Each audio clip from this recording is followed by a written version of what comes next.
Hi everyone, and welcome back to Scoot Scoot Friday. I'm Chris, and I'm welcome back with the one and only Elwa. Elwa, how are you doing this week? Doing great. Excited to go to Love China. it. The weather is lovely here. Living the dream. Snowing What in about you? Montreal. Oh yeah, I'm in my element. Nice. Yeah, no, it's super exciting, guys. Like we mentioned in last week's podcast, we are heading off to China on Sunday to go through the final production, and to look at the demos, sort of prototypes for the Go, which is going to be really nice. So we'll be filming a lot of it. We'll be showing a lot on social media, and giving all of you guys an inside view into it. But yeah, Alva, what are you looking forward to most out of the China trip? I'm excited to see the production of the Pro, the Go, like you mentioned. I'm excited to test the change too on the Pro. Everything that we changed because of the bit of group, like the added bearings and the suspension. I'm very excited to like feel the difference. And a bunch of other things like the locking button on the deck. Like I'm excited to just press it, to see how smooth it is. So that's going to be great, and to go visit all their suppliers, our controller supplier, the lock supplier, the battery supplier. I think it's going to be really nice, and well, it's going to be your first time too seeing them, so I'm excited for you to see the level that they are at, because it's very motivating when you see this. Yeah, and that's the reality. I was like, with the pandemic and everything, it was like completely blocked for 2 years. And I'm super excited to go, and I just love going to China. The food, the people, everything is going to be so fun. Justin, hey They're Justin, okay. yes, it is November. Thank you for realizing. I can't grow a beard for my life, so I'm trying to. And anyway, not looking so well, but anyway, it's going well compared to Elmore. But yeah, no, it's going to be cool. So let's go through a few of these questions that we have, and I guess we'll talk a little bit about China, our goals, expectations, and all as we go. But one of the first one here is, what are you expecting in China with the Go? Will we get a video? What are you expecting, and on the Go specifically? I expect it to be perfect. Obviously, need to be. Last time we tried, it was great, so it can only be better this time with the dual suspension. So I'm expecting a smooth suspension. Like I'm really excited to try this and jump on it and go ride it the streets of China. And yeah, it's the first time we do a suspension like this in the direction, so I'm very curious to see how it's gonna handle.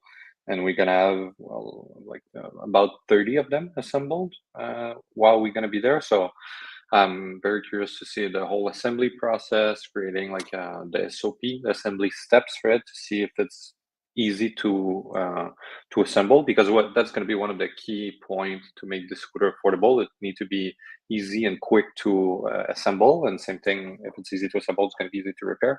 So I'm really curious to see this whole process. Yeah. And we're going to see the box as well. The box is really cool, so I'm excited about that. And yeah, what about you? No, same. I think it's just testing it for me is going to be the biggest one. Standing on it, riding it. Again, I know you spent a lot of time already designing the whole thing and going through the whole process, and it's just, I don't know, there's nothing better than just standing on it, especially with the new front suspension. Compared to the old one, I think that's going to be the game changer for me, and just being able to update all the wholesalers and showing them and giving them just a bit more of an idea of it. So It was that's for my the biggest thing. question. Yes, we're going to share a video as well of this Of whole thing, course. right? Yeah. So that's going to be a big one. Next question. How do you feel about the mixed reaction to the Explore? People seem to love it or hate it. And what do you think, Alwa? Mm, I think it's interesting because on YouTube, people all love it, and it seems like everybody's going to pre-order it. And on Facebook, everybody is hating it. So, like everybody, it's like 100% split between the two platforms. So it's weird to see. I think like a lot of people are just repeating what other people are saying. And it's funny because everybody like on Facebook say, "Oh, it's unsafe like this," and when you ask them like more detail why, they're like, "Well, because." So it's like compared to us, like we've tried the Tor, we tried the Pure, we tried this one, like we know how it feels. Even if we say to people that it's super stable, they still they're gonna come up with whatever argument to say it's not. So it's well, of course, it's disappointing to see this, right? Because you work like for so long on a project like this, and even if you can make it more stable than the Pro, it's like it's going to be so hard to convince people that even internally, it's like, damn, do we really want to go through this, or do we just release another scooter like a Pro, that is smaller, like just like any other scooter? Choice, you would expect people to be more open-minded towards new ideas in this like micro mobility rather than just wanted to keep the same thing. That's to me, that's what is exciting. It's when I see like a new type of scooter online, I'm like, damn, that's nice. It's something new in this industry. But yeah, so it's very polarizing, to summarize. Yeah, no, I agree. I think it's one of those things where, well, the difference is that we got to see it, design it, ride it, and that's the amazing part. So you can see the stability, and you all the questions that you have are sort of taken away by the ride quality. Unfortunately, for the most of the people, like they can't try it, right? So that I understand where they're coming from. They're like, it looks like a great scooter, but I don't trust the stability at all. So I think it will be a really interesting scooter to launch in a place where everybody could test drive, see it, feel it, and then have a feeling of it. But when you're spending that high price point, it's it's too much of a gamble, I think, right now on the risk. So I understand where people are coming from. I think it's good. It's good to have some good and bad PR and some people questioning things. It's healthy, and anyway, I'm sure once they try people it, should be less entitled to their opinion, like like approach it to a point of like give it like what you think rather than saying it as a fact, and like encourage innovation within an industry rather than trying to like kill it by all means necessary. Like and that's it. So lots of people think like, oh, that's so unstable, like, and they're saying it like it's a fact. It's like you have to try it, right? Like you don't know anything about the geometry or the engineering that's gone behind it, and that's a bit of the sad part, and that's the reality of social media, isn't it? It's like people can say whatever. Anyway, we'll prove them wrong, Eloi. Don't you worry. It's still a really cool concept in scooter, and I love it. The next one, let's go to Justin while you're here in the chats. Are you planning to do a video to talk more about the changes being done to the Pro? I know you've done a video already for it, but that was just a short list. I think that we made it was a short list. I think the best video we can make is have the V6 at the V6 next to let's say the V7, the new one, or whatever you want to call it, and just show it like directly side by side. So this is different, like we did for the Phantom before in the city. That's going to be the best way for people to visualize it, and to me, to make this video, it's just easier than trying to pull up all the renders and everything. So yeah, we're gonna make one for sure. Probably share it in the Indiegogo campaign as well, and that's when you're gonna be able to see it. Probably gonna try to do it in China on the floor. Cool. And Justin, when will we see a Pro at Best Buy? Is it already there? Yeah, so it's currently being delivered as we speak. So it's in some stores since last Wednesday, and it should be in all stores by next Wednesday. So the Air is going to be in 250 stores, but 35 stores on the sales floor. The rest is going to be in the back of the box. So just jump on bestbuy.com. If you can leave a review, that'll be amazing. Go on bestbuy.com and you can see the locations. And then if you do go in, please send us a photo. That would be great. We're not in the US, so we can't really go into stores and take a photo. So that'll be great. And then the cities arrive on the 17th of November in store. So that's going to be really exciting. So have a quick check if you're going to go. Hans, I get this right. The acceleration will be better than the Pro and the Explore. I'm excited. A lot of people on Facebook are really repeating talks and don't even check facts. So like we mentioned last week, like acceleration is much more than a Pro. And that's it. It's all about facts. And also there's facts, and there's also reality of riding it, which you can't really experience through Facebook, unfortunately. But well, maybe we should do that a bit more as well, like riding footage with the GoPro on our head to see like the actual stance and how it looks, and like maybe show a bit more stability. I know people do that in cars, and it's really cool to see because it's different when the GoPro's on the side versus front-facing type of thing. Yeah, for sure. I think there's two things. I think on Facebook, I think the main difference on Facebook, the comments are all shitting on it. It's because we posted pictures and not the video of me walking through it, right? Compared to YouTube, that people just watch a thing and we address those comments.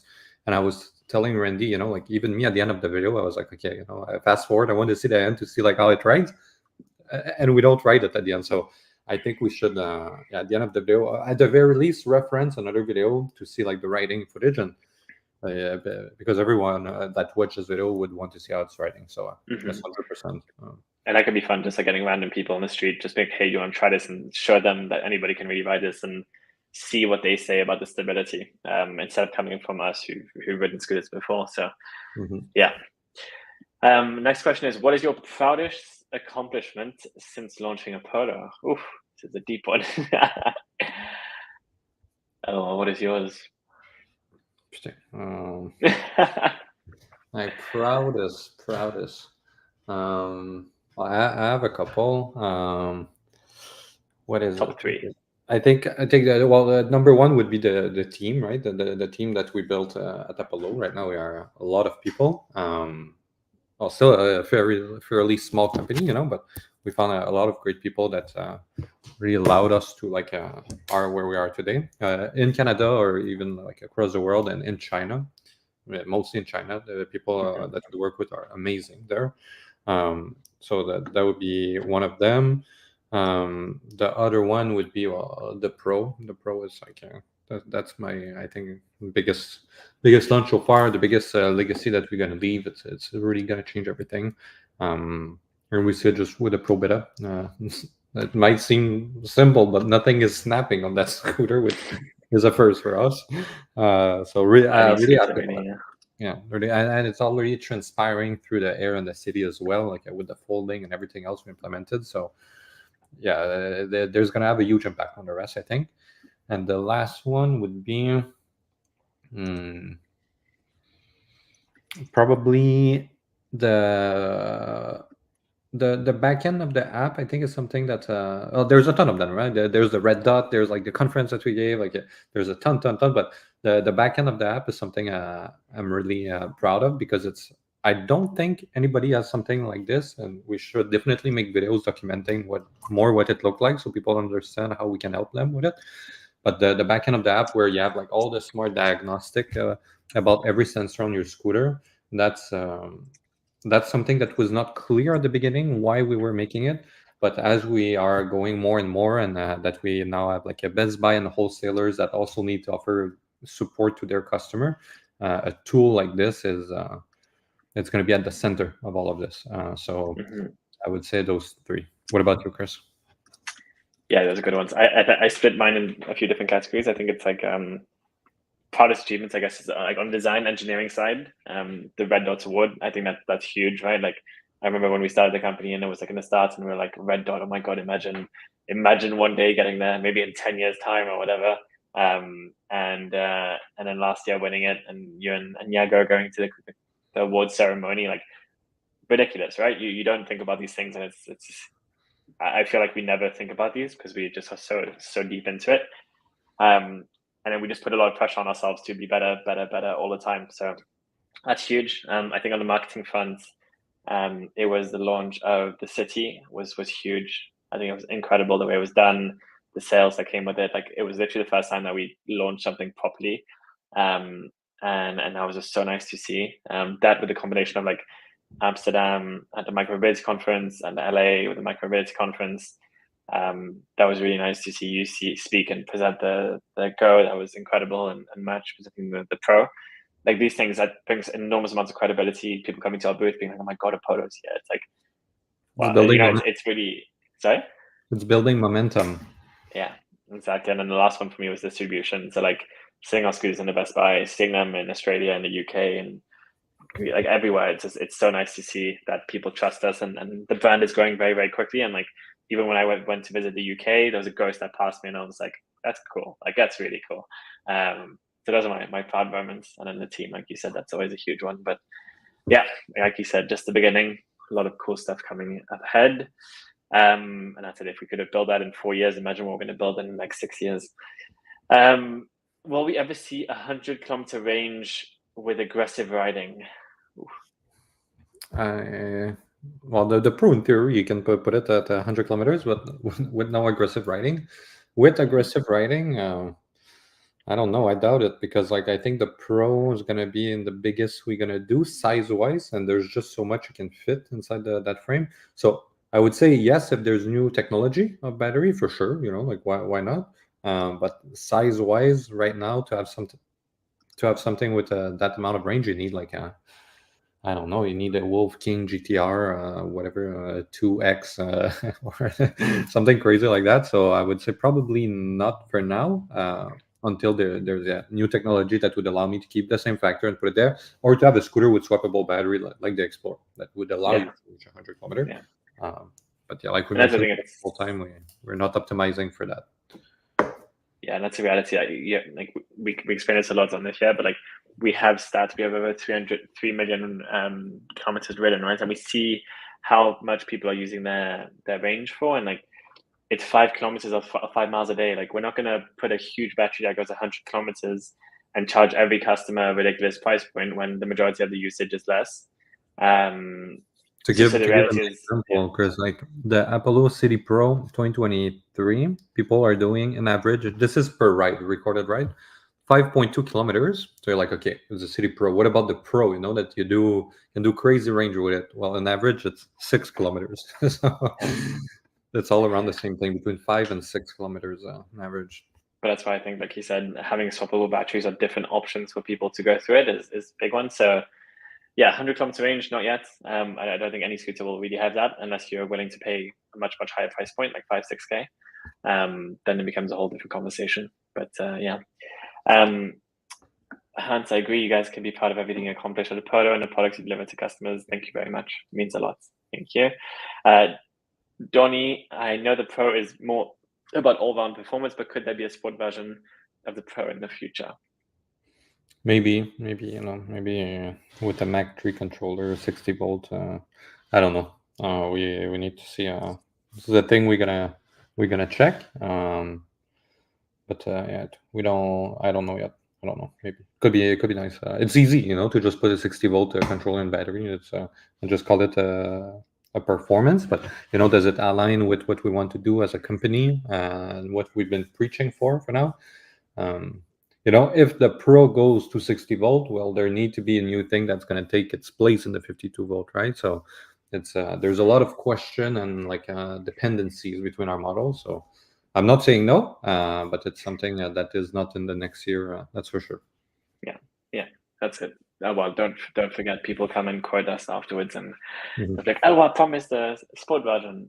But no, Donnie, I think a sport version is like it's not in the works. I think if there would be one, it'd be a second priority, and it could be a cool modification for people who want more sports and more performance like you. But anyway, the hardware is there, so it shouldn't be too complex. Justin, how do you think the competition, you and Segway, views a Polo? How does industry view a Polo? How they see you as a threat, or with a lot of respect for how far you've come? Very good question. A lot to wrap up in there. So, how do you think the competition views a Polo? I genuinely think they know how small we are compared to them, but I think what's different to them and a threat to them is that we're a Canadian brand. Like we are Canadian, we understand our consumer much more than they do. We have a local presence, and I think our marketing is still better. I think their hardware is better, and I don't know how we could ever beat them on the engineering hardware side, just with the amount of money they put into it. But I think they do have a lot of respect for us for what we launch and things we try. I'm sure they laugh about a few small things that we do and try and accomplish. But overall, like, yeah, I think they do have a lot of respect. And the reality is, we're still here 4 years later, and we have a good amount of market share, which means we're taking market share away from them. And when that happens, a company pays attention and feels threatened. So I think it's very interesting, and we're going to see in the next few years how that comes. Yeah, I'm curious, Alwa, any thoughts on that one? The same thing as you. I think they must be like, if one thing, they must be impressed with with our small team, what we're able to do, and like to your point, the market share we're able to get from them. But yeah, I think at those levels, like in you and Segways, which is $1 billion, right? It's more like it's more respect that we have towards each other rather than like the small competitors where you're trying to be like a shady, right? And And yeah, no, like you said, engineering. How much we were looking, Chris, yesterday? How much did they put like in just in R&D? Like, Put an extra 150 million in yeah, R&D, like an yeah, extra 150 million last year. in R&D. So Like yeah. it's insane. Yeah. I think though they're gonna like, for me, Neo, I absolutely love what they're doing. Segway too, but I think Segway they are diluting themselves so much that they're gonna need to regroup all their models, because yesterday me and Chris were on their website, and if you click on the scooter category, it's overwhelming. Even for us that we know scooter, it's an absolute disaster. So I think they're going to need to regroup all of this and consolidate their whole portfolio because it's getting out of hand. Yeah, and I think the difference is, again, they're creating a product and they just want people to use a product, but we're creating a brand and a community, and I think that's a huge difference, and that's how we want to win. I think it's more about, we care about the people. This is why we're doing Facebook Lives and YouTube Lives on Fridays. Like, we genuinely want our customers to love the product and like feel the sense of it. And I did think we care more, but they are just focusing more on distribution, which is another strategy. But great question. Will we see the Pro Stem and dots on the Air and City in 2024? It was planned for this, honestly. It was going to be like that. But we changed our mind because, well, the one that are on the Air and City right now are good enough. And we want to, every time we change, we always do that, right? We release a model, it's getting delivered in like April, May, June, July even. And then we have the next version, like the 2022 to 2023. Then it would have been 2023 to 2024. We finally have something like very, very reliable. And we are starting to be in stock on the parts. That's a whole other logistic like nightmare to be in stock in all those small parts. So we're going to try to sell that, SAIL, to sell that boat for an additional year, and maybe update it in 2025 at this point. But 2024 it's going to be the same stem. It's going to be the same handle. Nothing is changing. The only thing I'm changing is the kickstand on the City. It's going to be finally metal, and that's the only thing. That's it again. It's like the reason we're not changing it because it's been fantastic since launch, and we launched 2023 in like August or July, I think, last year. So still all new. So not yet, but great question. And there's nothing to fix too, right? Like if it's not, they always say if it's not broken, don't fix it. So for now, it's great. It's super solid. So yeah, keep it like this. Will the new Explore be offered in a rental scooter format? The promo material with Doc seems to suggest that. Great question. It's open to everything. So to be honest, we haven't completely narrowed down who the Polo Explore is for which customer category. But when designing it in mind, on the team, it was more done towards a B2B sort of focused, in which it could be charging infrastructure, it could be hotel guests, it could be yachts, it could be caravan RVs, or rentals, like you said. So yes, it will be offered in those formats. It's just depending on the time. It takes a lot of time to have the whole infrastructure and the right partners to do it. But the goal of the Explore with the swappable batteries, self-heating tires, everything else was done in a business approach as well. So great question. And last one, if there's nothing left, service hub in Toronto in the near future. So this one's a bit tough. I think, well, we have great partners that work in Toronto and in Montreal and everyone, which is Repair and Run, and they're doing a great job. So like, I don't think we would open one up. That wouldn't make sense. We have one in New York, we have one in LA, which is great, and Montreal. And we will be expanding our servicing repair centers with third parties in the next few months by a lot. So that's going to be a huge priority for us. But yeah, for Toronto itself, again, Repair and Run is our go-to. So not for the near future would there be an Apollo service hub there. We'll answer these two last questions. About the City kickstand, when will we be able to purchase that? I'm currently having issues with my current kickstand not locking property when it moves forward. I don't know yet. We're gonna go in China and see. Like I saw a ton of pictures and video, but I need to touch it. I need to feel it. So when we're gonna go to China, we're gonna see that. Right now, I believe we are tracking to include it in the production of the December, like end of December. So available as a spare part, it's going to be put on a boat, it's going to be shipped here. So probably around for next riding season, that's for sure. So maybe around like March, it's going to be available on the website, and it's like plug and play. It's the same holes and everything. You don't need to change anything. Great. And the last one, Justin, speaking of the competition, how do you do your research on your competitors? Do you actually buy their scooters to check it out? Yes, of course, Justin, we have all the scooters. We've tried every single one of them. We have a lot of insight information into factories and everything. So yes, of course, it's we keep our competitors very, very close and see what they're doing, what they're launching. And it's really fun. It's, again, just seeing new technology and the way different approaches of doing things. And you learn a lot when you open up a competitor's deck, how they do the wiring. Are they actually UL certified? Are they water resistant? There's a lot of little surprises in there. So we have to, that's part of the job. And we put them on last rig one- too, right? Like Yeah. we buy the scooter, put them on the rig, and see how long they last. So we have all this footage too. Like maybe one day we're gonna share it. No, we can't really share that. It's like, it's a little bit. You'd be surprised though. You'd be very surprised on the quality tests of some of these scooters that are on the market, and you ask yourself, how are they on the market? We won't give names, but yeah, I was very shocked when I saw a lot of these things. But anyway, the whole goal for us by doing this is just to make sure ours are better than every single scooter in industry, and that we're doing the best reporting and safety standards. That's it. Hans, in regards to the handles of the scooters, I really appreciate the light curved handle and the Phantom compared to the City. I agree. Thank I you for the agree. feedback, Hans. It's something I want to put on all of them, but anyway, for like a manufacture this, like it's more complicated than it seems. On the Pro and the Phantom, it's easy because it's one bar, like a mountain bike. On the City and Air and the Go, it's not that at all. It's two anyway. But yeah, that's definitely the goal, to have we call it a sweat handlebar. To have that, I agree. It's just so much better. It looks cleaner. It's more comfortable. It's more compact too, a little bit, right? Rather than the like this one, you're right. So yeah, we're working on that, and I agree with you, Hans. Mm-hmm.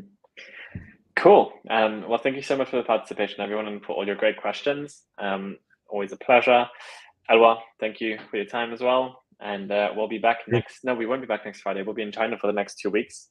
So I imagine it'll be Nadim and maybe a few other people on the team. But yeah, we'll be coming out with a lot of content and sharing it with you as much as possible. So yeah, thanks again, everyone, and have a lovely rest of your weekend. Bye. Bye.